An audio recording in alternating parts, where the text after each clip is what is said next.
So you're in your kitchen and you're going to use a recipe, whether it's from a recipe book and you don't have a stand for it, or you're using your iPad, you have to keep poking at it, or your phone to keep the screen, you know, the recipe still up there.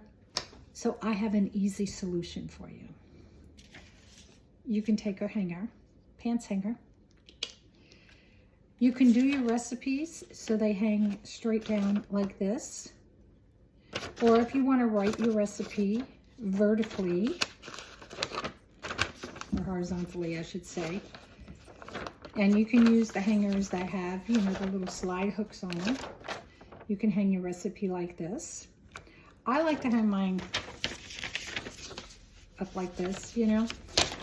So that way I have another recipe that I'm getting ready to make, and I have them both right there so I can see it. Now, if you're using index cards, like you may have, you can stick those as well as up there. And then what do you do with it? Well, this is what you do.